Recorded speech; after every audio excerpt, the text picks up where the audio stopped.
Welcome everyone, karibuni kwa Kam Tubonge and also silver screen and also whichever thing that you're going to throw into the picture today. War is something that is very funny as we speak, as at now. We are experiencing war in three different kind of categories. Today we are here to talk about what is happening in the Middle East and how it is going to affect us, not only as a country here in Kenya, but also how it's going to affect the geopolitical world. And with me here, we have a specialist that is going to expound more when it comes to this kind of sector. Take over, sir. Thank you so much. My name is Omng'Ala, a strategic consultant. And as we have understood that today we are going deeper into understanding the Middle East crisis and what really it means to us as people of Kenya and the global citizen. The instability caused by this war is unprecedented. And it's like most of us, especially in the developing countries, we are yet to come in terms with what this meant or will mean to all of us in our day-to-day lives. And that's why we are here, to be able to explore the challenges and the opportunities that might come out of this war in the Middle East. Thank you so much. Thank you very much. And he did not tell you who he is, so I will be the one to say it, Mr. Edward. I mentioned I'm Edward Omng'Ala. Oh, yeah. A strategic consultant. A strategic consultant. Yes. Now, this is a very funny thing. We actually need to talk about it. We have the conflict. Before we even talk about the conflict in the Middle East, I am having a feeling that there is a relation concerning the conflict that was there in Europe, the Ukraine and the Russian conflict. Since I have seen, I don't know much about the geopolitical, but what is happening, I have been able to understand. We are allowed nowadays to buy oil from the Russian. Since there was before the Iran and the Israeli and the USA war, Russia was actually a country that was, what do you call it? It was sanctioned. I am surprised now, since we are now day 22 in the war, because of the Hamas something. The Strait of Hormuz. The Strait of Hormuz. And this is what I want you to explain, how that Strait of Hormuz is important. In a way that it can be able to open up a sanctioned country like Russian oil. Now it is open to tell us more about the Strait of Hormuz before we even talk about how the war is important and not important, how the war started and stuff. Tell us about the Strait of Hormuz. Yeah, the Strait of Hormuz is what we refer to as a pathway, and is almost 300 miles apart that connects two continents. And it happens that an edge of it lies towards Iran. And what Iran does is that it has taken or rather usurped the authority controlling the traffic of every ship that is going through that pathway. And the reason why it is very important is that that Strait of Hormuz allows more than 20% of the oil that is shipped from the oil-producing countries in the Middle East towards Europe and other parts of the world. And by distorting it, creating barriers, then the world will be affected in acquiring the oil on time. And also it will be affected in terms of destabilizing the oil prices in the world. And that's why you'll find that the prices of oil and gas will definitely shoot and go up. And if that happens, then the cost of living will definitely be affected. Let me ask this question as a layman. I want to know how oil operates, and to categorize it. In Kenya, there was a time we found out that we have oil in Turkana. Explain it to me. How is a very thin line that you have said the Strait of Hormuz and stuff? How is it? Yani, how it's affecting? And if we have oil in our own country, we have countries like Niger. We have countries with oil in Africa. Why is it that in Africa, as at now, we can be affected with countries that yani with that Strait of Hormuz? I want you to throw it down. Okay, that's very important. Kenya discovered oil. Yes. Kenya is not producing oil. These are two different things. We discovered oil in Turkana many years ago, and once you discover the oil, or rather any other mineral, it goes through different levels. Where it's being tested, tried, and then produced en masse and allowed into the global market. So when it comes to Kenya, our oil from Turkana is still at the very basic level. We are yet to produce en masse for the purpose of consumption in the world on the global market.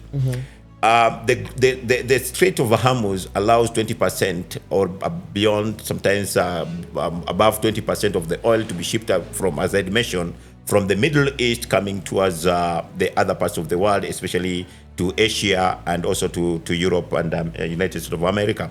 Now, what is happening is that we are talking about 20% of oil.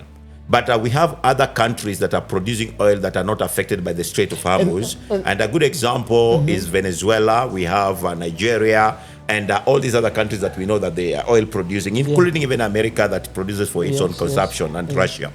So when they are doing these, when they are allowed to produce, when you limit the 20% that come from the Middle East, then the price of those that are producing, the price will shoot. These other 20%, when they produce, then definitely the price will be managed. So what happens is that we allow as much as possible into the global market so that it can be able to control the dollar. We call it the petrodollar. So when this happens, when you allow only a section of it, then few countries will take advantage of that and make sure that the price of oil it goes up. Right now, it has shot to a higher level per barrel of $105 per barrel, which is very high. And when we allow the kind of the crisis to continue as it is at the moment, then definitely the oil will shoot and the price will go up. And now that leads us to now the main question that we had started with this conversation. Actually, the main conversation today was about the crisis in the Middle East. Yes. And it was about the Iranian and the Israeli and the USA war. Why is USA always involved when it comes to Israeli kind of affairs? Maybe in as much as we are talking about the oil and stuff, you can be able to explain to us the relation between the United States of America and Israel in terms of why are they always willing to be there? For us to be able to understand why United States of America will always to come and support Israel, we cannot do that without first understanding the background of Israel itself. Now, it is said by the historians, and it's out there in the public domain, that Israel, as it is at the moment, used to be where it is in the Middle East 4,000 years ago. Then there was a very major kind of a crisis that allowed, or rather led to Israel to be divided into two. That is the northern kingdom and the southern kingdom. The northern kingdom went to a place called Syria, and the southern kingdom went to a place called Babylon, currently Iraq.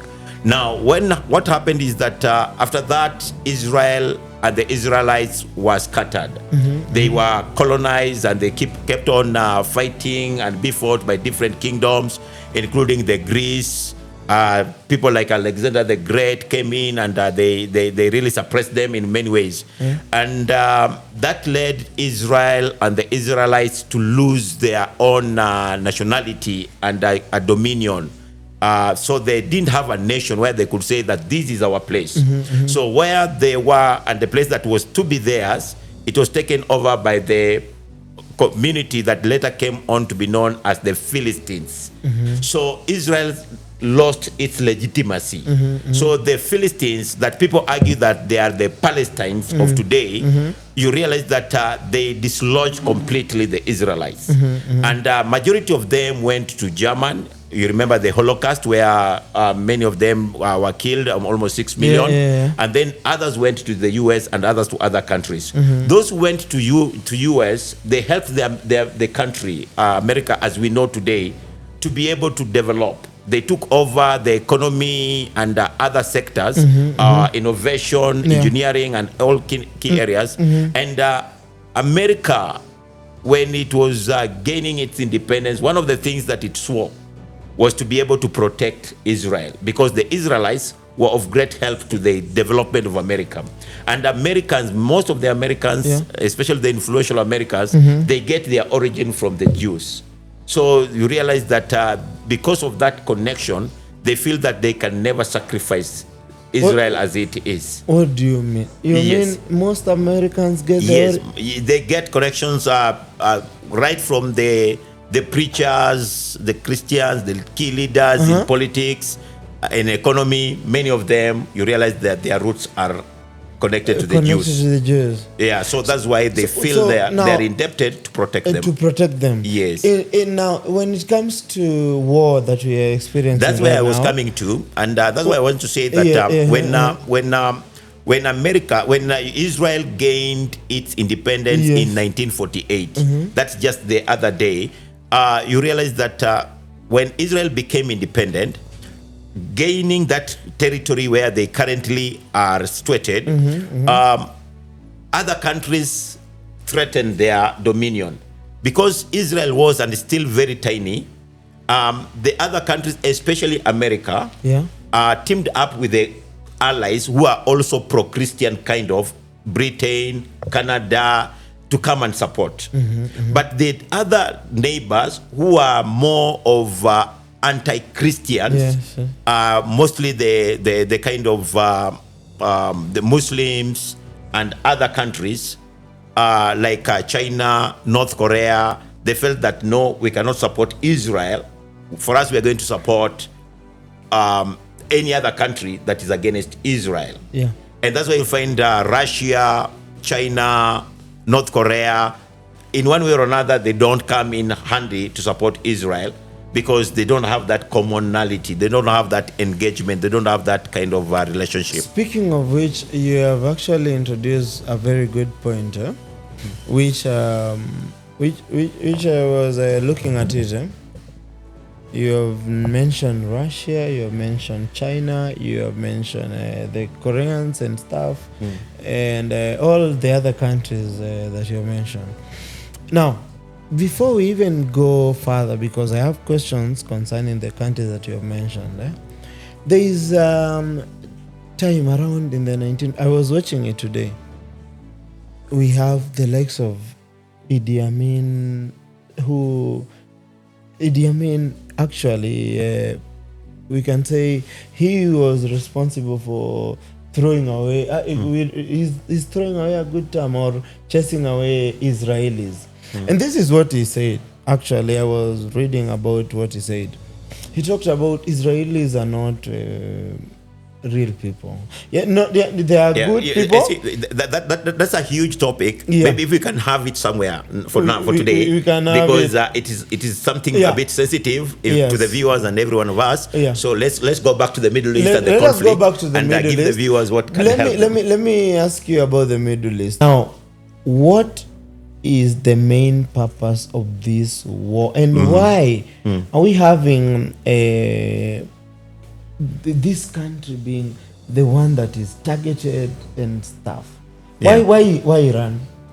Why Iran? Why Iran and why Israel? Yes, Now, why Iran and why why Israel? Iran? For us to be able to understand why Iran is being targeted, we need to go back to what happened in the year 1979, when we had what we call the Great Revolution in the Iranian country, which gave birth to the Islamic Republic of Iran. Yes, yes. And before then, Iran was one of the best countries, most secular country that you could talk about.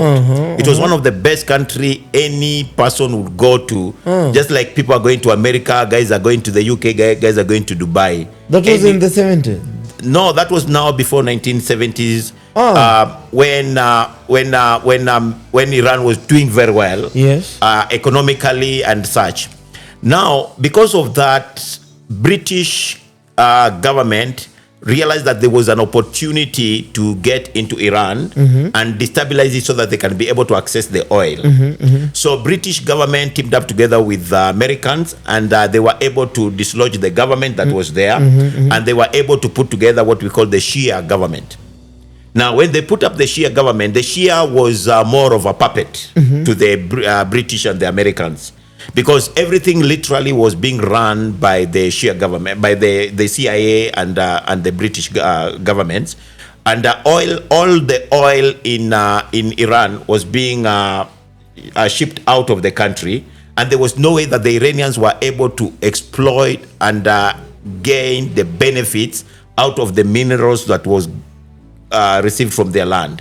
Now because of that, kidogo tu kabla uendelee, yes, nichukulia tu kama mtoto. What is the Shia government? the Shia government, this was a government, a puppet government, Yes, yes. that was half Muslim and half secular, which was put by the British government for the purpose of controlling the intentions of the foreigners.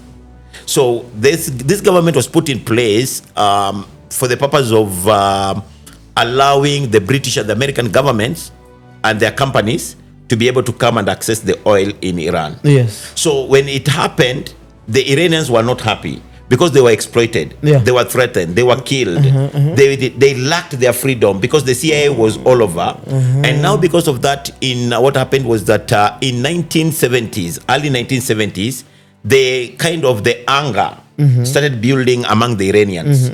So come 1978, they thought that this can't continue like this. In 1979, there was a major revolution in the entire Iranian territory, and they decided that no, this land will remain an Islamic country. Yes. And our oil will remain our oil. So in 1979, we had the Islamic Republic of Iran, which was now put together in place. Now with a leader called Ayatollah. Ayatollah is a spiritual leader. So the first Ayatollah, the one who died the other day, that is Ayatollah Ali Khomeini. So when he was put in place and sworn in to become the leader, he was now able to allow a president to be elected and then the government to be set. So they went into now gaining their own independence, like another independence, accessing their own wealth.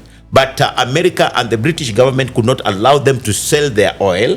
So they had to partner with other people like Russia and China. And China, being so cryptic and shrewd as they are, they told them that we are not going to give you money. We're not going, because America has never allowed them to trade on dollars. Yes. So Iranians could not sell their oil in dollars. Yeah. So what happened here is that the Chinese government told them that instead of giving you money, we shall be giving you weapons and constructing your major infrastructure. So the Chinese government came in to do all the railways, to do all the airports, to do the major critical infrastructures, and make sure that they have everything. Then they started supplying them with weapons together with Russia, and that's how it has been to date. And that has been the agreement. That's why to date, you realize that China can still access the oil from Iran in the midst of the conflict that is currently going on. And that is what I really want to get the clue. Yes. when it comes to the geopolitical way. Now it is we have China. You have talked about China. You have talked about Russia. You have talked about even Venezuela as a country. As first, before we even talk about any other thing, Venezuela. Recently, the United States took what is his name? Yeah. And it's like The a Luo name, president. Radura Mazri's, Yeah. whatever the name. I was reading something which I was about the oil. Yeah. There is a pact where Venezuela was also trading with Russia. It was trading with China. Now, this is my question. Could it be that we are actually experiencing a war whereby USA is scared of... because, tell me why it's fighting. I was also reading somewhere. I read the clips where it was talking about Iran being able to sell oil to Russia, to Iran. It's a factor when it comes to countries that USA is not in good terms with. Yeah, maybe. So are we fighting is the geopolitical world fighting a war against countries that are against USA? Or what is the purpose of this war as we are speaking right now? Now, as I bring you to the purpose of the wars as currently they are, now let me first help you understand and help the viewers understand how we came to this point. We have currently the war in Iran. The war in Iran brings Iran itself independently against Israel, but Israel is being backed up by the United States of America. Yes. That is very important for us to be able to understand.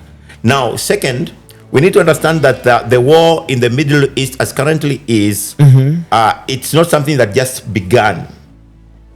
This is something that it has been pre-planned for years. Iran saw it coming, and it started preparing itself.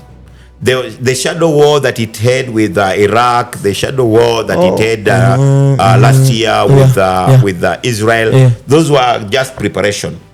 But America, after 1979, Iran knew that it will be attacked anytime. It was just a matter of when. How do you know this kind of... like, you're talking about 1979 and you're in the year 2020. Yes, that's what I'm saying. History is so sweet. History is so sweet because what happens is in life, you study the predictable patterns of the past. Yeah, that is the question that I'm asking is that predictability. How as a country you can, for instance, you being a strategist there. Yes. Please explain to me how you can be able to tell our president right now that there's going to be that's different from today's topic. But let's not digress. Oh, okay. Yes. So, but let's you stick can to know. Yes, it's possible. What our work, what we do, is that in my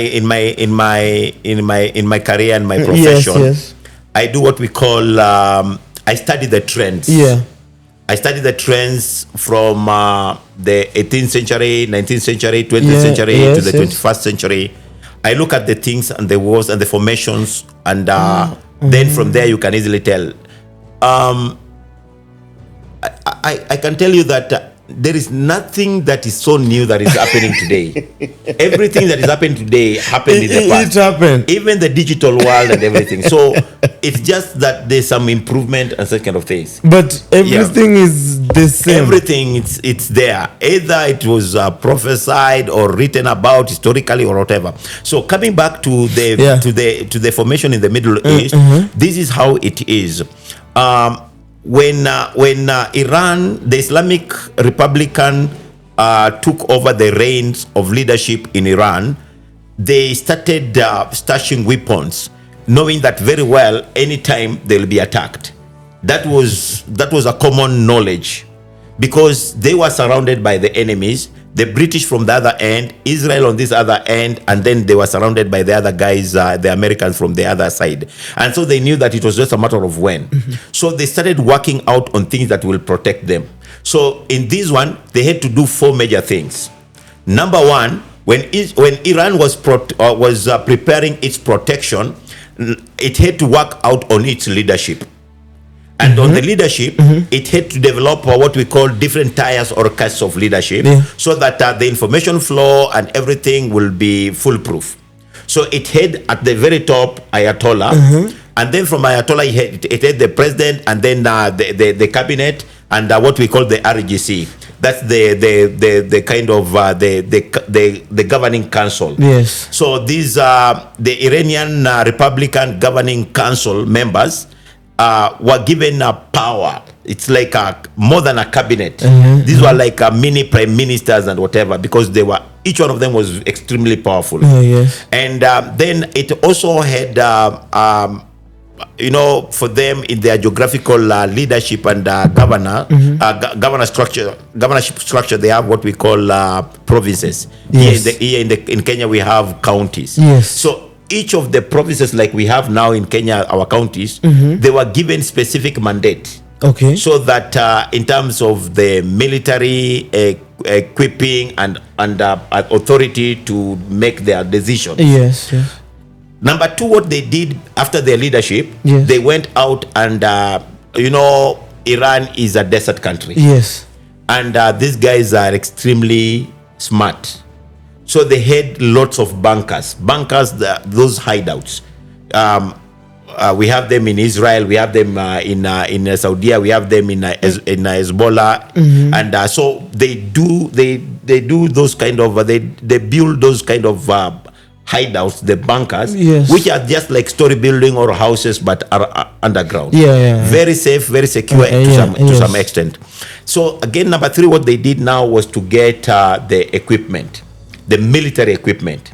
So they did, before we had the world of drones and whatever, they had those major weapons for those years, the kind of the rifles, the whatever, but now they upgraded to drones and to ballistic weapons and all these kind of things that they are using now.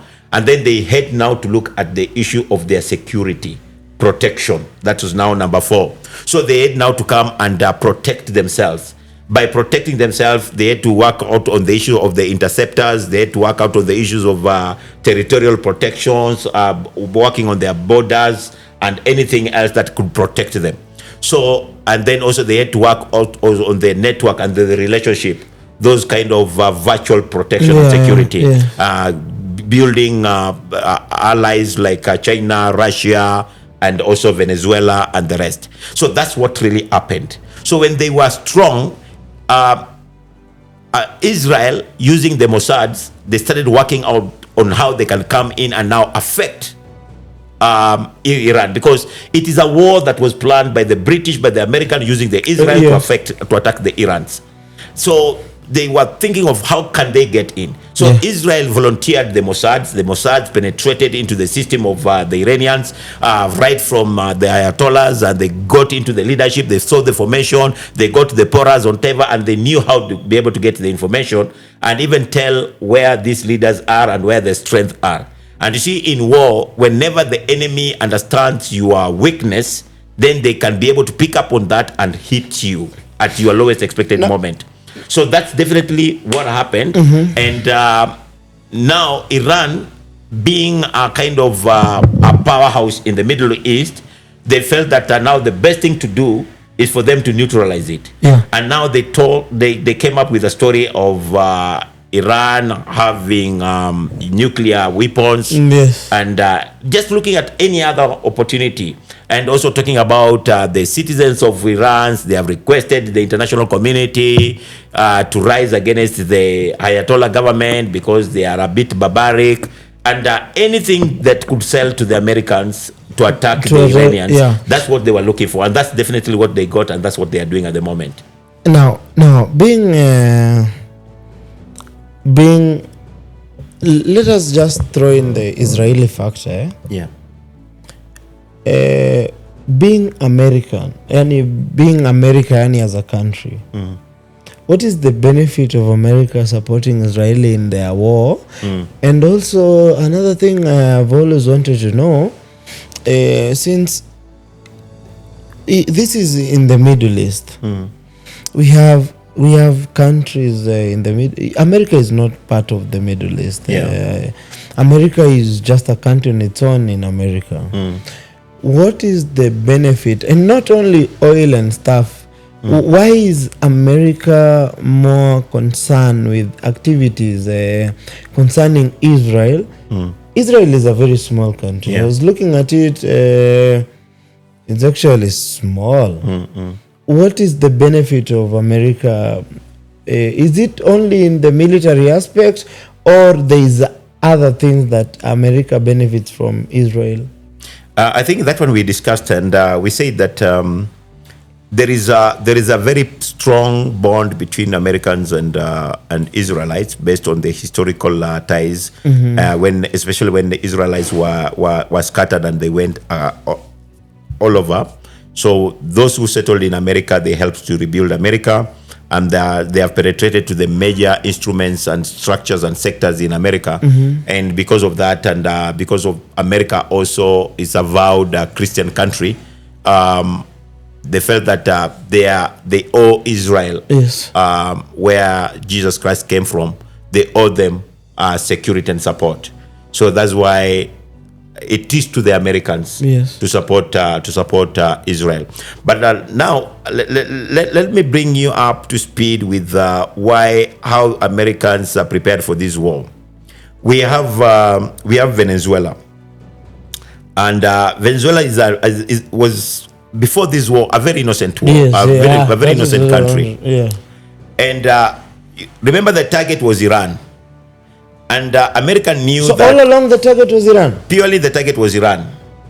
And America knew that if it attacked Iran, when Venezuela is still pro-Iran, then the war will be different. You get that? So we had Iran had a president called Nicolas Maduro. So Nicolas Maduro was a top ally, a top friend of the Ayatollahs and the leadership of Iran. So what happened was that Iran thought that America thought that America itself first thought that if we allow these bodies to be so close, and Venezuela has more oil than any other country in the world, and America thought that if it affects Venezuela, it cannot be able to access the oil. So America was fighting two major wars. The first war, that's against Venezuela. It was fighting two major objectives. First objective was to be able to cut the ties between Iran and Venezuela and allow and put up a puppet president, and so that a person who can be able to be controlled. So that's why they came up with this lady called Delcy Rodriguez. So this Rodriguez, she's not a president per se. She's a puppet president. And an extension of the United States of America. So number two, the second objective here was to make sure that America has access to the oil in Venezuela, even if the kind of the Strait of Hormuz is locked, they can still get this oil and store in their own, because that's their strategy and their final goal. When that happened, you see, Iran became weaker in terms of relationship. So it didn't have an ally, a strong ally who could come and back them up in terms of the war that was going on and that kind of thing. And that's definitely where the problem is. Now, speaking of allies and stuff, why don't we have countries like China joining in on this? And we know that I was looking at something that was saying that the main purpose of this war is actually US to make sure that China does not get reserve oils and stuff. Why is China not getting involved in this kind of, or are they going to as a strategist? Now, let me help you understand something here. In this war, it was not an international war against substance or a common enemy. It was a war of interest, and the interest here is U.S.-Israel interest, which is in Iran.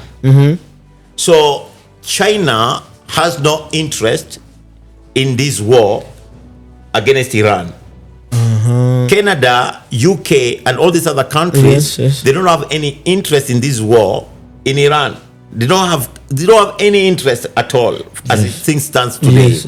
Now, what is happening here is that the reason why most of the countries had stayed away from this war, especially the NATO leaning countries, they felt that this is an idea of Donald Trump, and he wanted, first of all, to kind of raise up his status and also show his might and support Israel. China is not a NATO member, and so they felt that they don't have anything to do with that. China benefits from Iran. 70% of its oil come from Iran. 90% of the oil in Japan come from Iran. 70% of the oil in India come from Japan. Why are they not going? I get that. So they cannot come and fight them directly because, again, they don't have a war. They don't have a conflict with the US. But the oil, you yourself have said that's why I'm saying you have to listen to this very well. You have said that the oil, as long as they can still access their oil, they are safe. I guess. So as long as they can still access their oil, they feel they are okay.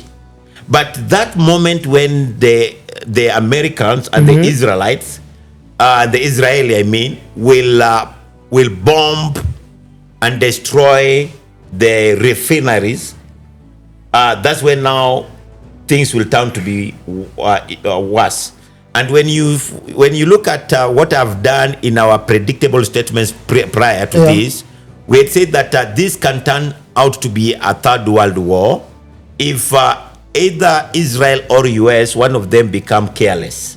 And careless here means that America is fighting to destroy the infrastructures, but maintain the serenity to change the leadership. But Israel is changing the regime, but also it wants to flatten the Iranians.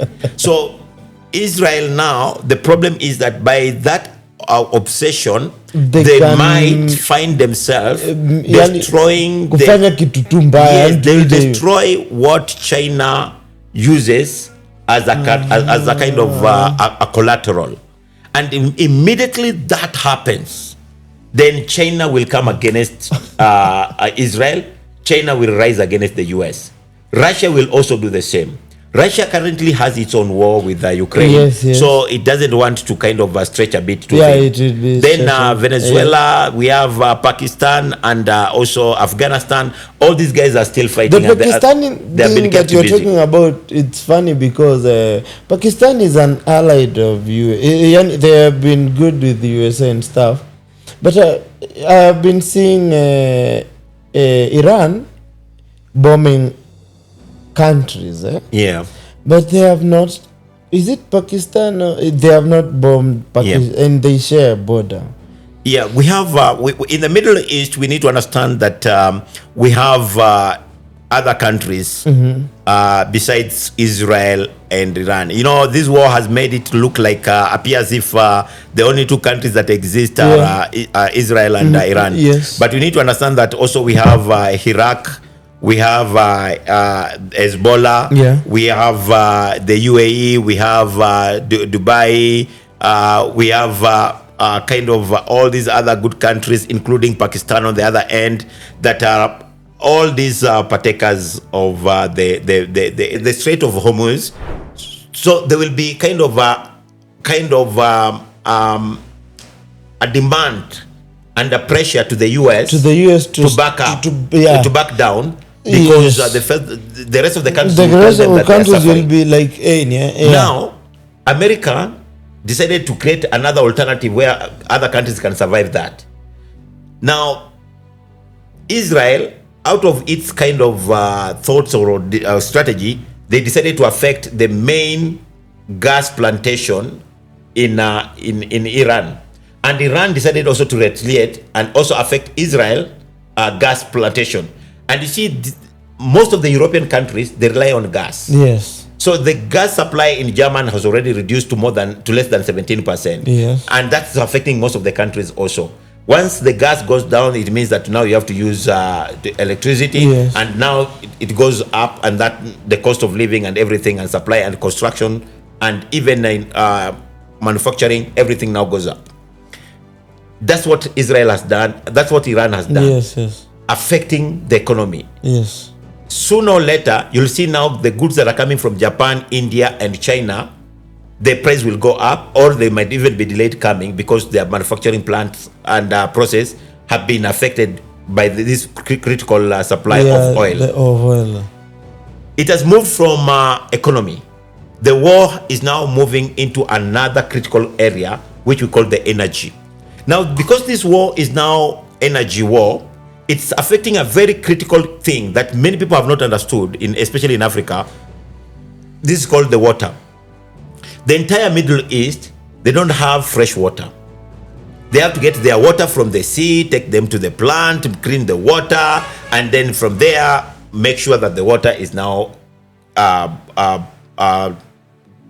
good for... Yes, consumable. Because it's consumable. Yes. Now, what has happened is that these guys have destroyed most of the plants that now treat their water. All the water treatment centers, most of them have been destroyed in one way or another, and that one is very crucial. Water treatment centers now? Yeah, all the water treatment centers have been destroyed. Most of them have been destroyed. So, and you see, they cannot just get water from the sea and drink because it's somehow it's poisonous. So, we are putting the life of 100 million people in the Middle East at risk. And when that happens, those people will not accept to die alone.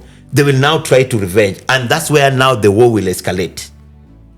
If they cannot access... Are we looking at a situation where we are not ending this war? It's about to be more than what we expected. Because the war will escalate. My question is, in terms of Africa in the geopolitical world, Yeah, in fact, that's what we're wrapping up with, how it's affecting Africa. How it's going to... But as we understand how it's affecting Africa, let's first understand how it's affecting the Muslim and the Arabic countries themselves, because that one is very crucial.